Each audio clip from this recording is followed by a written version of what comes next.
All right, welcome everybody to our Mobile Technology in Context. This is a faculty panel that I am incredibly excited about.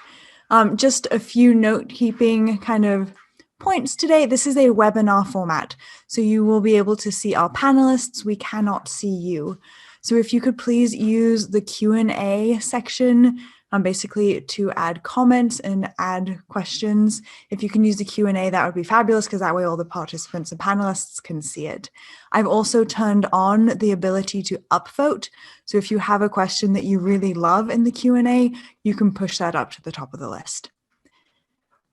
Also, just as a reminder, the recording will be posted afterwards to the TLC Learning channel. I'll go ahead and put that in the chat. We recognize that these are extraordinary times and hope that this mobile technology panel might offer some solutions in terms of the hybrid or high flex environments that you may now find yourself teaching in. In light of this fact, we also have some panel members who will be coming in and out during the presentation because they are first and foremost teachers. We're incredibly grateful for this entire panel who have taken the time to join us today and share with us what they are doing. So just really quickly, why do we care about this? 81% of college students in 2016 found that digital learning technology helps them improve their grades.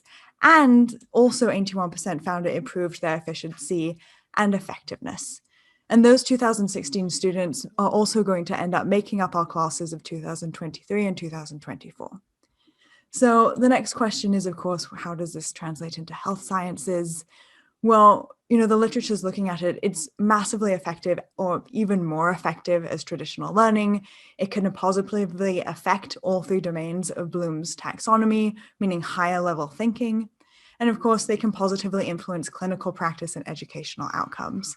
So we hope that we're going to address kind of some of those points today, but mobile technology is definitely something that is coming, it's effective, it's important, and I'm really delighted that we have these really context-based faculty who are doing it in their classrooms coming today to talk to you.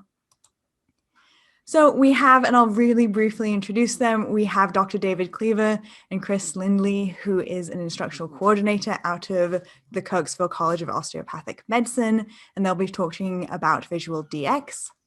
We also have from the Arizona School of Health Sciences, a team of Dr. Christina Chuka and Dr. Kayla Black, who will be talking about Flipgrid.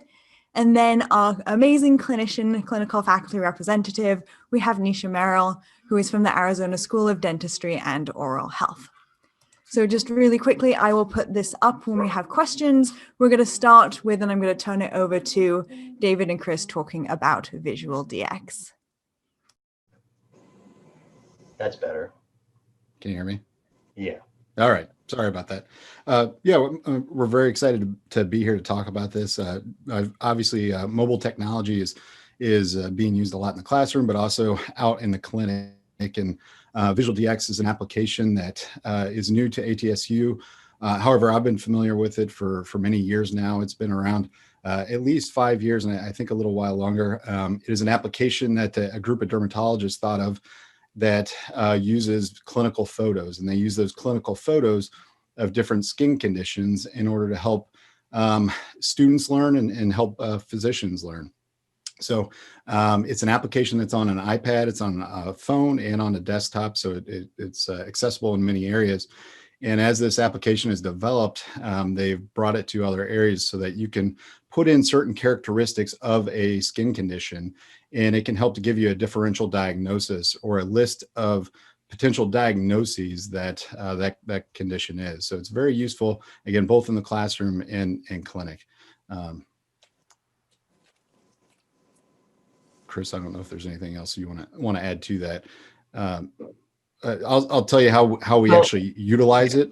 So in the clinic here, we have dermatology residents. So they're in their postgraduate training. They've been through past the student stage, and they use it daily. We also have medical students, ATSU medical students here with us, and they use it daily in the clinic as well. It's also very useful for the family medicine residents that rotate through too. So what they're able to do is look at a lesion let's go with a brown macule that is basically what a mole would look like on the arm, and they're able to input that, and it gives them a laundry list of different diagnoses. And it's not so much important for a one individual lesion like that, but when you have a rash and someone has a fever at the same time, it takes all those factors into account and then narrows down your differential for you. The other important part about it is that it gives you treatment options too. So you can go through and find a skin condition. So let's talk about psoriasis. Psoriasis is very common, and it will go through all the different characteristics of it, the characteristics of the population of patients that would have it, and then move on to treatment. And so that's where it's very useful in the clinic, is that it actually goes through some of the treatments. And so for someone that's not very familiar with a certain skin condition, it allows them to begin to use the treatment and access it very rapidly instead of opening a big book. So it's a very useful tool for our students, and we're going to be transitioning that over to the classroom, especially with COVID, and being able to apply it to the students now. Traditionally in the past, we've had about a 30-page packet that we give to the students at the beginning of the year. That's a differential diagnosis handbook. Instead, this year, we're going to use this Visual DX to replace that and allow them to begin to learn on that, so that when they get out into the clinic, it'll make it more accessible and easier to use for them. And we have to tie using the Visual DX into assessment in Canvas somehow. So traditionally, we've always had the first quiz is how to diagnose. You're shown a picture of a condition, and the students have to take what they can say about that picture and look on their differential packet. And even if they're wrong, they can get points for saying, this is the reason I thought it was this diagnosis. Well, I guess the way what we're thinking of as books is changing. It's all evolving, from clay tablets to scrolls to hardbound books to the internet to your phone and apps. I mean, I know when I'm thinking of something that I'm trying to remember that I read, I look at where it was in my mind on the page. Students remember the path to get to it because they click to go to new pages. They have a different approach, to learning that way. And I think it makes the most sense possible that we're going with this instead of asking them to go back, and sure, they should know how to use a paper packet. But if they've got 13 other classes and kids at home and all these other things, and this is what they're used to, this type of finding out information, then put it in their hands. But then we have to translate it to Canvas so that we can assess them on it. And we also have to do our skin lab this year, which has always been a hands-on, pick a partner and you guys are going to give each other a soap note and give each other a dermatology exam.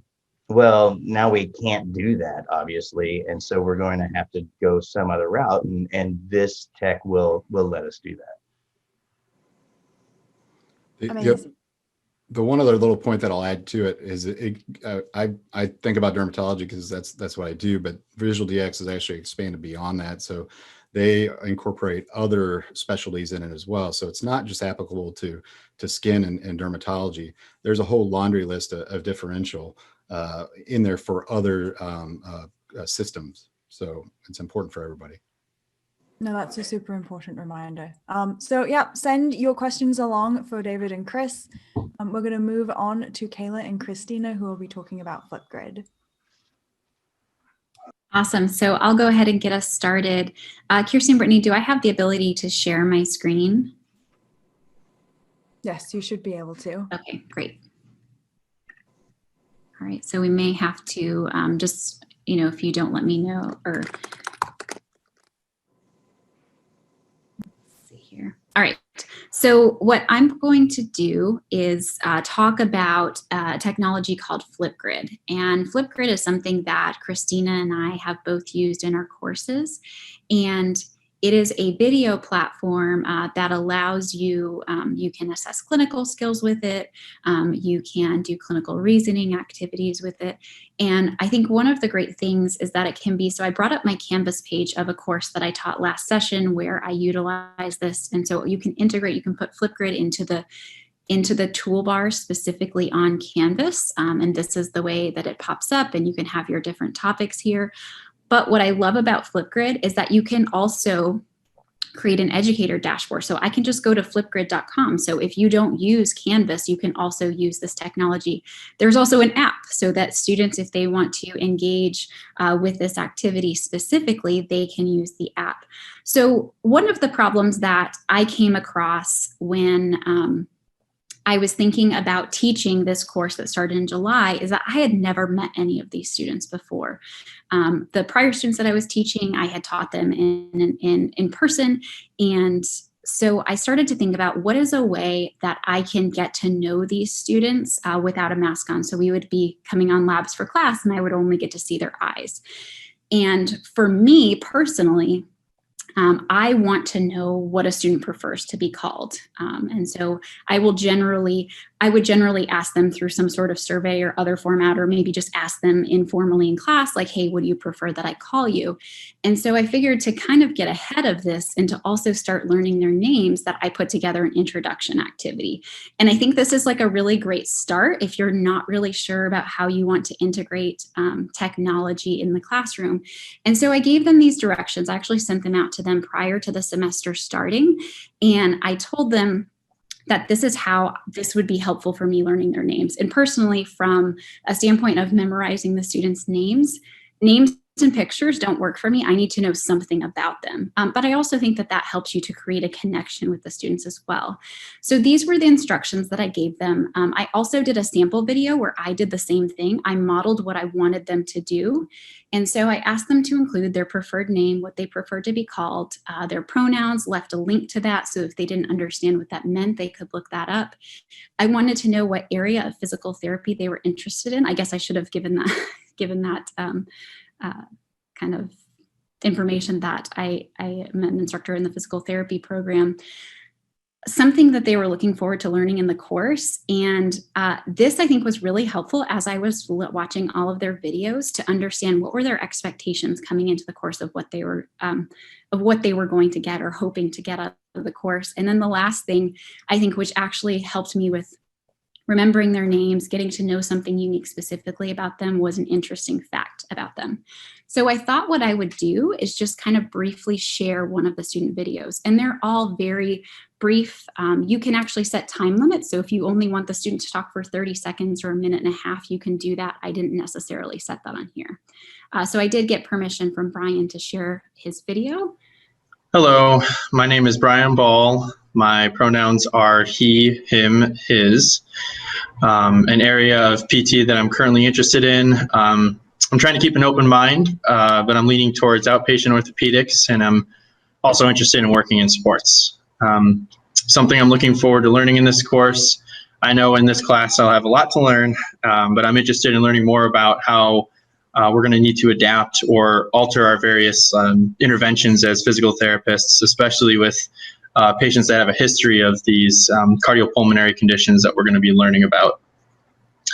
An interesting fact about myself, I'd say one interesting thing about me is that I love being outdoors, being active, going on adventures, and I'd say my favorite and hardest trip I've done so far is summiting Mount Rainier. And I'm definitely looking forward to seeing everyone in class. So that's just a quick example of one of them, what they look like. But, you know, I think the most important pieces that I take away from this is understanding what the student prefers that I call them, and then having that little piece where you could, so all of the videos I made comments on. And so I would make a comment on something related to what they were going to be learning in the class, or, you know, to kind of meet them like where their expectations were, or to comment on their interesting fact, to show that I was genuinely interested in them as a person. So with that, I want to be brief with mine because I know Christina actually has some clinical application that she's using it for in her course.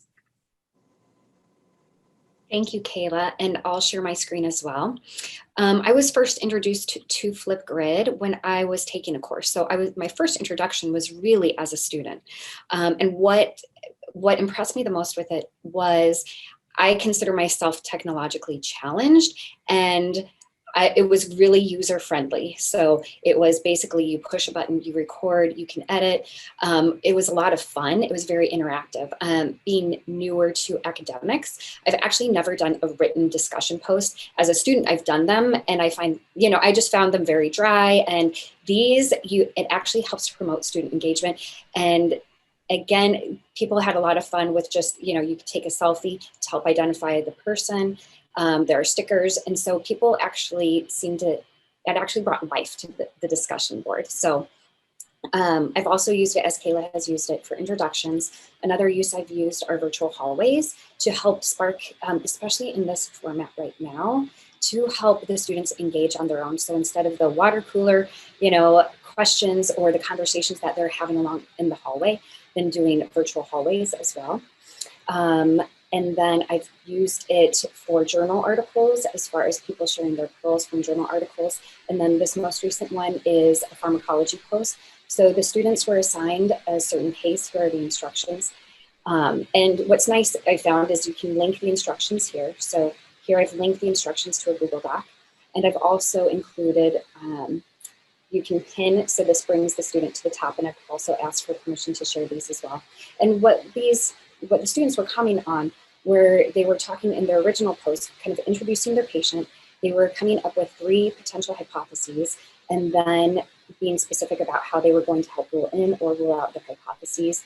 And then they were supposed to do feedback posts to 2 other students. Their close the loop post was really coming back to one of the feedback posts, and the instructions for the feedback post was if you were the patient, then what is a question that you would have for this PT? So in the close the loop post, they needed to address these questions. So here's an example. And again, I asked for permission to share these as well. Okay, so this week we're going to be talking about a 68-year-old female who was recently in a motor vehicle accident about 2 weeks ago. Her physician is referring her to us for experiencing dizziness, some lightheadedness, headaches, and nausea. She had radiographs done that showed shingle fractures, but she does have some inherent joint disease, so it's fine. As you can see, injury for that. there's a playback speed that you can she change, does take she's which currently helps with taking grading. some calcium, vitamin D supplements, and she does have a history of hypertension. And she does like to travel. Recently, she was traveling and experiencing some symptoms of diarrhea, and she was taking some Modium for that. So after looking through this case, I came up with 3 hypotheses. The first hypothesis being the medication that she's taking. So she's taking a lot of medication, a lot of supplements for calcium, so like vitamin D and calcium supplements. So, and not being able to see a physician in 5 years. So I'm thinking more like hypercalcemia for the medication hypothesis. And then a local hypothesis, I was thinking whiplash, and that was just from the straight motor vehicle accident. The last hypothesis that I will be discussing is the non-musculoskeletal. So I'm thinking something concussion, and that was just from the symptoms she was expressing in when she came in, or when she was referred. So the questions I would ask for this patient are, do you remember what happened? Are you having any trouble with your vision? And are you having trouble concentrating? So those are just to kind of rule in that concussion. And then it's a test for concussion. So I want to rule out the ligament instability. So that would be like performing the sharp cursor test, outer ligament test, transverse ligament test, and then just doing cervical range of motion and some palpation. So this is an example. And to rule in some concussion, I would assess her balance. So that's an example of him going through. And then an example for a feedback post would be, so this is where someone else would have to respond and then ask a question as a patient. And sometimes my computer doesn't like playing Flipgrid apparently. So that is basically how I've used that for some of the higher level activities. And what I really love about it is then for them to put themselves in the patient position and start thinking about, okay, how would you explain this to a patient, but also how are you going to answer those questions? So then the feedback post, then their colleagues are then asking about, asking what they would do as a PT. Amazing. Thank you, Christina and Kayla. I also just wanted to direct, we did get a question about accessibility, and we can return to that, but I did want to focus on the fact that you have those closed captions, and I put a link in the question and answers as well to the accessibility feature where students— Hey, Robert, so we actually have very similar hypothesis. I agree that Oh, it started working. I was wondering who was talking. All right, Nisha, would you like to tell us about your technology? Sure. So first off, I just want to say that when Kirsty asked me to do this, she didn't give me the option of bringing a colleague. You guys all have like people with you, but I am really happy to represent our team. I work with 11 dental hygienists, and we're the clinical faculty, and we get to work with the dental students from their first year until their 4th year. Currently, we have the wonderful privilege of actually being on campus with our students. working with patients and also on each other. And so I just want to share a slight experience that kind of relates to what I'm going to share today. So last Friday, as I headed to campus, I'm sure you guys can relate to this, but being in education, oftentimes I think we can feel really overwhelmed. And that's how I was feeling this past year, the changes that we've made with COVID, where the students really learning. And then now being back on campus, feeling a pressure to kind of cram everything in now that we finally had them. And I just wondered, I'm probably not doing enough, and I was feeling really frustrated.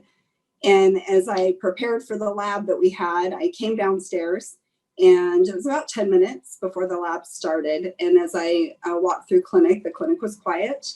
The students were set up for lab. Their operatories had been disinfected, and they were taking vital signs on their student partners. Now, I had to stop for a minute and kind of rewind, because just a few weeks before that, at their very first lab, when I did the same thing and came down 10 minutes early, it was a hot mess. Nobody was ready. Students haven't even arrived on campus, and it was really frustrating. And I realized, what? They are learning. They're learning to be professional. They're learning what it takes to prepare for patient care. But I think in education, those moments of frustration can really help motivate us to make changes. And so about 5 years ago, we had kind of come to a crossroads with several of the labs we were teaching, and we were feeling frustrated that the students were coming ill prepared to lab. And so my boss, Gail Hendricks, made an appointment with Brittany and Kirsty, who were super gracious about taking time with us. And we sat down and kind of poured our hearts out. What could we do? What could we implement? And that is when we started utilizing Qualtrics. Fast forward 5 years, we administer a Qualtrics pre-lab activity and send that out to our students for every single lab that they participate in. It is a required activity. The activities include videos, pictures, questions, just to prepare them for lab. Before this, we had tried emails, we had made a Google site, and had done everything we thought we could to make it easy for them, but they still were not showing up prepared. So this kind of was a little bit of a forced compliance. And what we did to make it a little more fun is we called it their golden ticket into lab. But being a dental school, they earned a golden molar. And so Kirsty was really great about helping us come up with this. I'll show you. She created a golden molar screen. So when they finish the activity, this is what they see on their screen. Now, it's much better in real time, because the confetti is falling and it's golden and it's beautiful and everything is right in the universe. But actually, let me show you that one more time. Someone to point out something. You can see there's a timestamp at the bottom. Their name is there, so there's no way for them to use somebody else's or to use one from a previous lab. So that works really nicely. I think they have a fun time, like earning their golden molar. They aren't allowed to participate in lab without this. We do run the data before lab so that we get a little bit ahead of it. And with Qualtrics, data is very easy. And so I can pull up a list and see who's done it and who hasn't done it, basically who hasn't done it, so that I can let the faculty in that lab know, you've got these 5 students perhaps today that haven't finished. And sometimes I'll email the students to remind them. But for the most part, after about a lab, they get it figured out that they have to come prepared, which works really nicely. I thought it would probably be best to also give you a little bit of student feedback. What do they think of Qualtrics and these pre-lab activities? So I sent a survey to them as soon as Kirsty asked me about this. One of the questions I asked the students was, did you find that the pre-lab activities prepared you for lab? I sent this to our second-year students. There's 78 in the class, and we had 60% of the students respond to the survey, which is pretty good considering they didn't have to respond. 100% of those respondents said, yes, indeed, they did feel the activities helped prepare them for lab. I also asked them what they enjoyed most about the activities. And Qualtrics is great because it'll kind of put together the data for you. So you can see here, I'll enlarge it a little bit, but basically down here at the bottom, the videos, they love the videos that we include. They love the study sheets and the questions. Okay, so maybe the golden molar isn't the key motivating factor, but it certainly makes it more fun. And then I also asked the students or let them make comments. And one of the comments I'll share with you, the student stated that Qualtrics is a very effective learning tool. She said, I like that the questions and activities help me think about the subjects in different ways and apply my knowledge. The ability to make mistakes and return to the material to study created a lower stress experience that enhanced curiosity and learning. I was a fan, as you could tell. So one thing that was brought up here is we did make it very low stakes because our labs are all pass-fail. And so even though it's required, they just have to do it as many times as it takes to get an 80%, which then triggers that golden molar to appear. If they do poorly or below 80%, a screen appears that says you need to study or repeat the activity. But they can do it multiple times. And like the student said, they can return later to review the material. I also thought it might be beneficial to actually ask the entire team of faculty that I work with if they thought that it helped. And of course, the faculty all got back 100% sent in their survey. It's nice. And all of them, 100% of them stated that yes, they felt that students came more prepared to labs once we implemented the Golden Molar and the Qualtrics pre-lab activities as compared to before with just emails and the Google site that we had for the students. And overall, the comments, I made it anonymous so that the faculty could be brutal if they needed to be, but overall the comments were positive that our faculty team really likes using Qualtrics. One of the comments was that sometimes these activities get a little bit lengthy. We try to have them only take the students about 10 to 15 minutes. And for the most part, we stick to that. But there are some modules, for example, when we teach them local anesthesia, they learn like 10 injections. And so we have a review Qualtrics that reviews all 10 injections. So that can get a little bit lengthy. So I could appreciate that. But it really is working well for us. Moving forward for the future, one thing we've started doing is using it for the written portion of their exams that come in clinic for their labs. That didn't go so well the first round, I'll be honest, but just Friday we did another quiz with them and part of it was on Qualtrics and that went a lot better. So there's just a lot of things, a lot of flexibility with Qualtrics as far as timing. There's forced compliance. So like I set up timing on the pages so the students are forced to watch the video or at least stay on the page for the length of the video and the different things, the study sheets, which helps them learn the material as well. So I think it's going pretty well for us. Amazing. Thank you, Nisha. All right, so we will open this up to questions. We also sent out that survey, so I have questions ready to go as well. So the first one I would like to ask the panel is if you could each of you perhaps talk a little bit about how you learned to use this new technology, right? Did you consider any alternatives? Approximately how much time did it take to learn or implement? And what do you do to get help? And I know that's a three-part question, but any aspect of sort of the learning process as other faculty are maybe thinking of maybe adopting the technology you're using.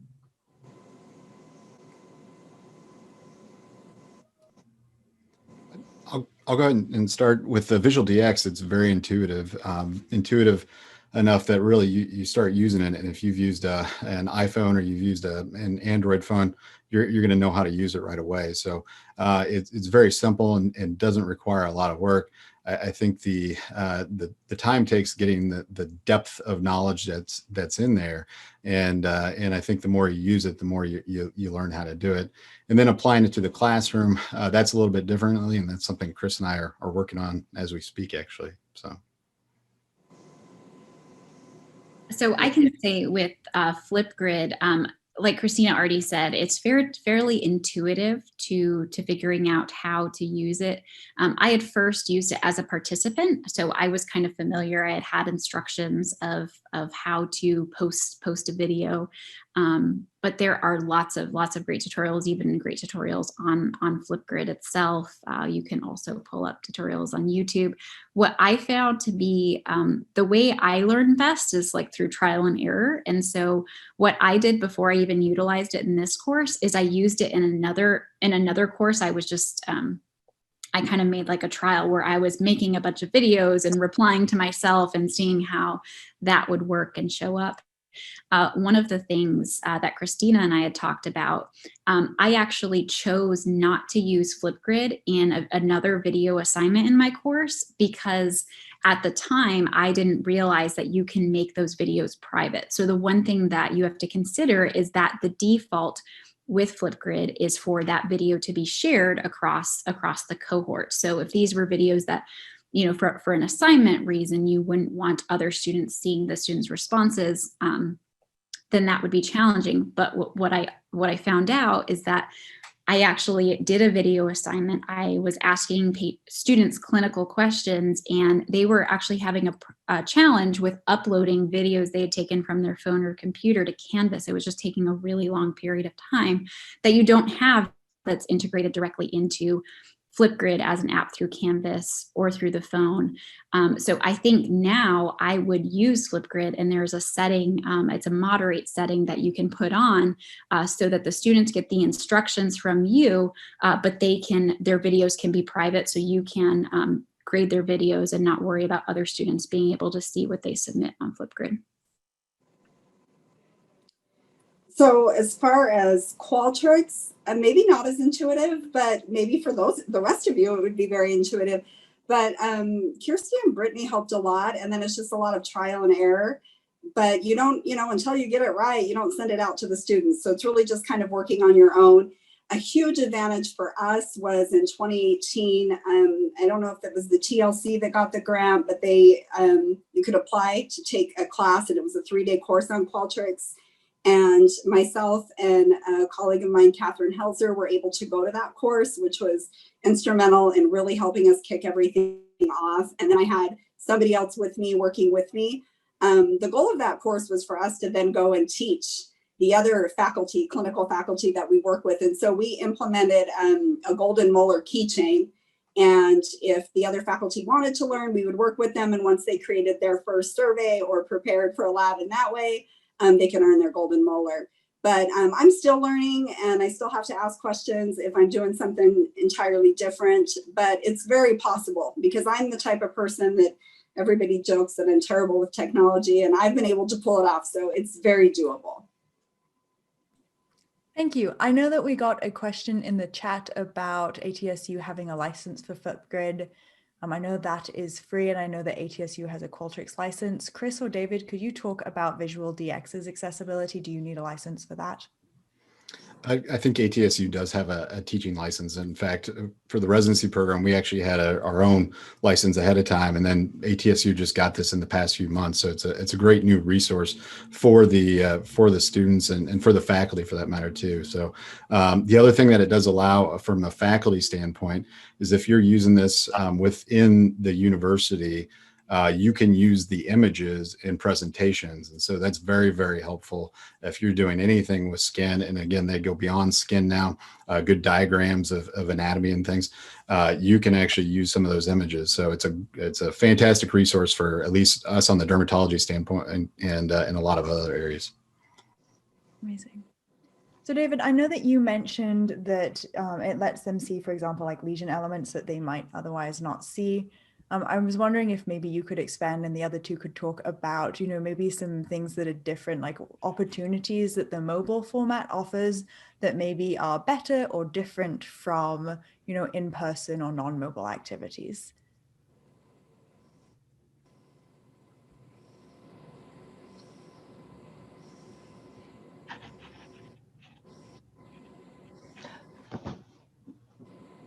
That was to David, wasn't it? Either one, either you or David. Okay, I'm sorry. I was confused. Yeah, so sorry. Yes, from a mobile standpoint, it's great because the residents and the students, they all have iPads, they all have phones. You can take it with you to the clinic and access that as you see a patient. So we do didactic lectures with the residents every Tuesday morning, and we go through basically the entire curriculum of dermatology. And the same thing with the students when they're learning dermatology. The most important thing is seeing a great sampling of different images. No one thing looks the same. No one disease state looks the same. So the more we see, the better. So what our students are actually able to do is, as you're talking about a condition, they're able to pull it up on Visual DX and just flip through images, and they can see hundreds, if not thousands of images of a particular disease state or type of condition, and be able to see all those different examples and know from the dermatology class perspective, everyone learns so much better when they see more of it. So that's something they're able to do on the fly. They don't have to carry a book with them to the clinic. They just have it on their iPad that's right in front of them that they're using anyways. So it's a great, very quick access. And again, it hits the quick hitters of not only the diagnosis standpoint, but also the therapy and treatment standpoint.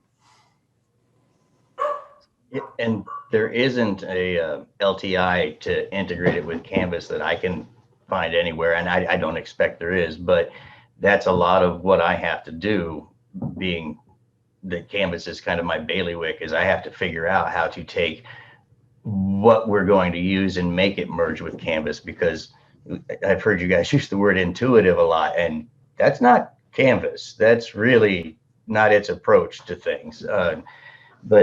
But you can, if you work at it, and you have to really puzzle it out, but you can do almost anything that you could do in any other learning management system. You just have to, first understand how Canvas does it, and then understands what that will let you do. Like right now, because of COVID, all of our classes that have like labs, things are due on Tuesdays for groups A and B, which is half the students, and then things are due on Thursday for groups C and D, which are half the students. So we want the assignments to open and close at different times. Canvas doesn't let you assign groups to quizzes. Quizzes are individual, so you have to go through and either open it for everybody at both times, which is not a good idea, or you have to enter each student's name into one time slot, and then everybody else is automatically put into the other time slot. I don't do that anymore. I've got a macro recorder that, all right, groups A and B, and I push the button and they're all in. And so that's really a whole bunch of what, anytime we pick up something new, I have to figure out how that's going to meld into Canvas, because at some point it's going to have to. Even Qualtrics, we have to get those grades and results right into here. So that's the fun part. Well, since you mentioned it, perhaps Kayla and Nisha, you could also talk about maybe difficulties or successes you've had in either grading this or how you integrate this into sort of formal assessment of your students. Because Chris, you're right. I don't think any of these have a tried and true Canvas integration. It definitely doesn't speak to the gradebook. Yeah, so I would say, and I use Qualtrics as well. But I'll let Nisha talk about that. As far as Flipgrid, Christina and I were actually talking about this yesterday. So it does become a little challenging. You can build if you don't use Canvas, you can build a rubric within Flipgrid, and you can grade it in that way and give students feedback there. But when Christine and I were talking about the feasibility and actually grading for assessment, it actually is probably better to pull up two windows at one time, build a rubric within an assignment. So create an assignment on Canvas, put a rubric in there, and then grade that at the same time while you're watching the video. And so it is kind of a bummer because there are two sort of steps associated with that. But I think at the moment, that's probably the best way to kind of make that happen with Flipgrid. And yeah, for Qualtrics, it's not great with Canvas. I mean, like when we give a quiz that way, then we pull that up because we're entering pass-fail grades, we still have to go in and enter it kind of individually. So you all probably would even have more experience with that than we do. So that can be a little bit frustrating. As far as how mobile it is, I think it's really easy for the students because it's a link they get sent out and they just have to click on that. They can do it on their phones or iPads or wherever they are. So I think it's user-friendly that way. It does take a little bit time with the grading, but for our purpose, because we're teaching labs, it wouldn't be as much of a problem as it would for some of you. Thank you. And not to sort of stay on sort of a negative track, but one of the things I love hearing is, when something goes wrong, how did you work with students to get it back? And I don't know if any of you would mind sharing stories about that. I can. I don't mind. Things go wrong, right? Life isn't always pretty. So think the most important thing that we did is we tried to communicate very quickly with the students when things went wrong. They would email, in a panic, I'm not going to be able to do lab. I can't get into this, or it's not working. That was usually only a handful of students that had problems, but I found that the more quickly we communicated with the student, it decreased their anxiety.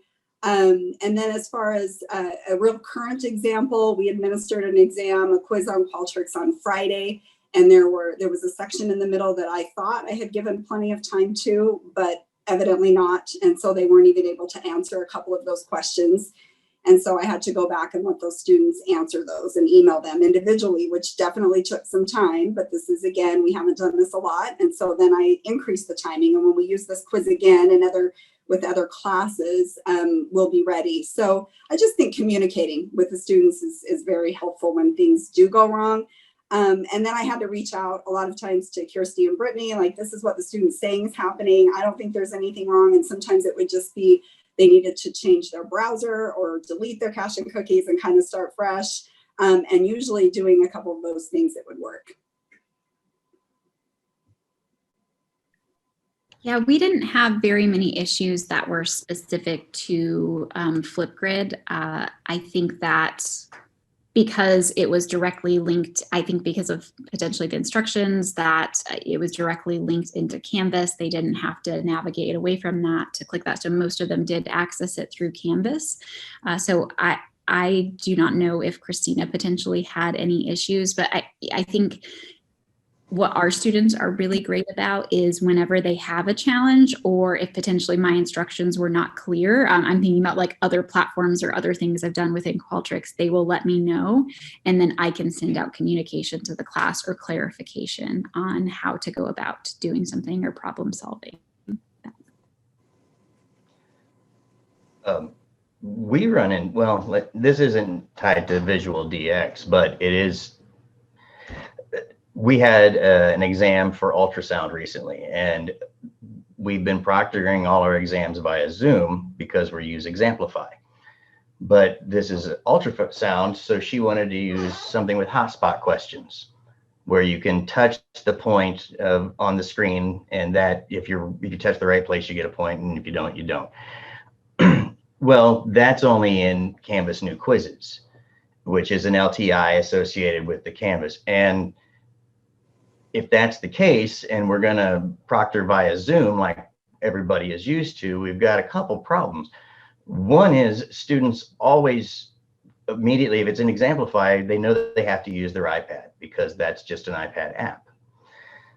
But if everybody, and sometimes we have 4 or 5 students sharing one house or one apartment, if everybody needs 2 active devices that are connected to the internet doing streaming and high definition images back and forth, somebody is going to have a problem. And especially, it's not just their 2 devices. They've got Alexa and they've got their TV and everything else. So it's just not going to function for somebody. We know that. In that case, we wanted to use the Lockdown Browser's monitor, which now that we've got a university-wide license for that, it's not a big deal. But how do we make sure that everybody's tech is up to snuff? Because this is a 1-hour test and it's worth a huge part of your grade, you have to have it working when you get there. This golden molar you were talking about had me thinking about what we set up a mock quiz that you had to take it. And if you didn't take it, it's not going to open the quiz that's worth a third of your grade. So, but the one's open for like 5 days, and you need to tell me if it doesn't work in that amount of time. And so obviously, I also pointed out the best time to test it is the day of, because things can change and you want to test it in the same place where you're going to take your test, et cetera. I think we had 4 who couldn't get in because they had that mock quiz to practice on to open the other one. And those were, and then some of them couldn't do it because they didn't have a webcam. I mean, it wasn't like their iPad wouldn't connect. It had to have something that they didn't have with them. But just this way, anyway, we only had to have 1 device connected. They could be proctored via the Canvas quiz they're taking instead of having Zoom open as well. That was the main point. But to get everybody to know they had to take the practice quiz, I can send email after email after email. I can put announcements out. I can tell the dean to send something out. You want students to read it at KCOM, give it to the liaisons.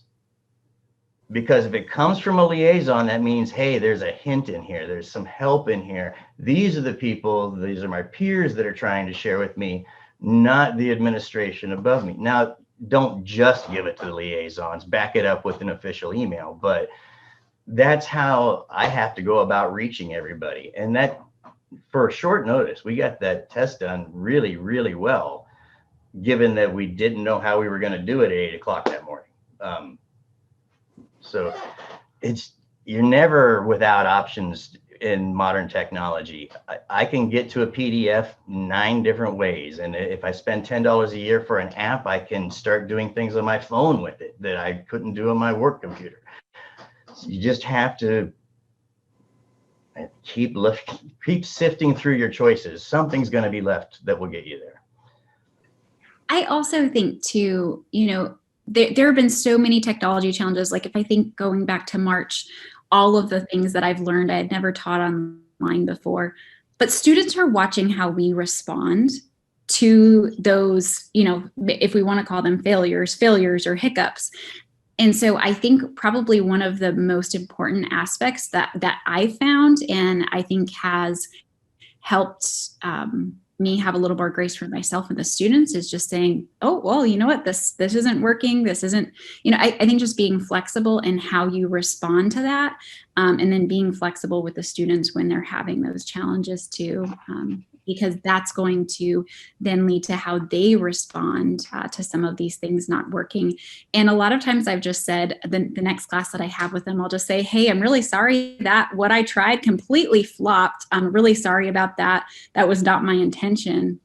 And that really helped, I think, on the feedback that the students ended up giving me from the course, that I was vulnerable. And I said, sorry, I messed up, didn't work the way I thought it would, but at least we can all learn from this and try something else next time.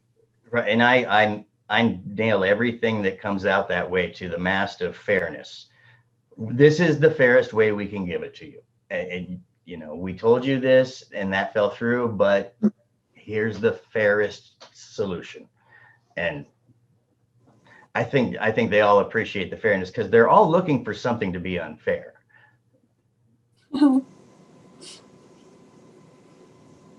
I do have a question in the chat. It's asking, do you feel that your chosen mobile technology has helped you identify and address gaps in knowledge more so than an alternative? I would say for us it has, because we include in every single pre-lab activity a section that they can ask a question or type concerns they have. And so a lot of times we think something is coming across very clearly and they'll ask a question and I'm really surprised.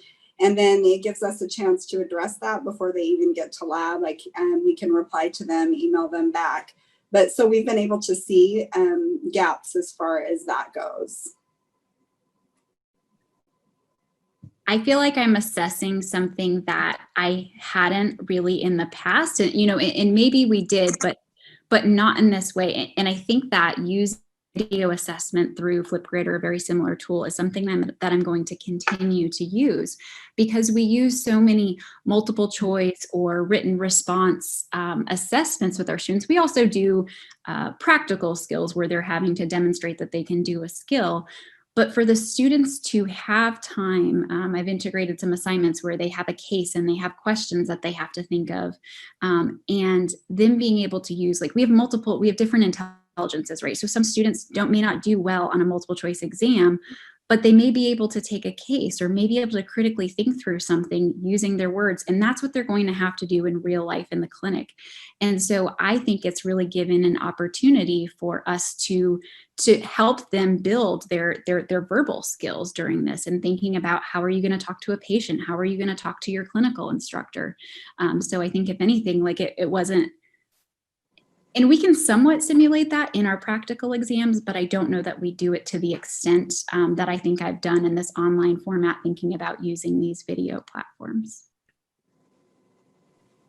Well, and with Visual DX, it's all about learning. It helps to summarize entire conditions. And so I know, at least for our class that's coming up in January, it's going to be a great benefit that we can be discussing and giving our PowerPoint presentation to the students that we have for years. But then this can be something that as they watch that, they can pull up and kind of get the summary of it. Sometimes that gets lost in the weeds when we're presenting whatever we're talking about it, and they're able to kind of get the bigger picture point of view. And then we can also use it for assessment by using some of the tools, using some of those images, and using those in some of our exams even. So, and I've got an idea through this whole series today with the golden molar. I think we should have a golden pimple for our congratulations. So we'll need some help with that, but that'd be great. That sounds incredible. Something just dawned on me when you were speaking. We've been thinking for years, we have issues with if the quiz is out of the classroom. How secure is it? And the safest way to make it secure is to make it for everybody at the same time with not a lot of leeway around it. Well, what's the point of having a quiz out of the classroom if it's nailed down to a half hour? But otherwise, information gets disseminated. If there's as many images that are similar conditions as what we're talking about in Visual DX is what you're saying, we could take several similar images and put them into question pools that are all like, we're asking about these 5 conditions. Here's 25 pictures of each. You're going to get one of them, but you can't just screenshot it and send it in an email to anyone, because they might not get the same picture as you. It's going to be the same concept. It's going to be the same, parameters around it, but it's not going to be the same one. And I like that. Yeah, and I agree. And that's been an issue Chris and I have been dealing with for years.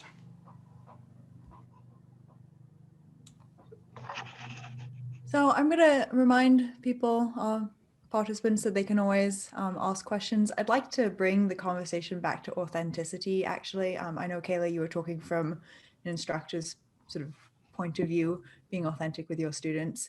But I'd love if each of you could maybe talk about maybe authentic skills your students are learning, maybe they're learning clinical skills better, or sort of ways that even technology, right? Like technology is probably going to be a big part of health professional practices. So maybe sort of authentic skills that students are learning through the fact that you're bringing this technology into the classroom. With dermatology and with Visual DX, I think one of the big issues with COVID, and it goes for across the specialties, is just not being able to see people in real life and not having that person-to-person contact.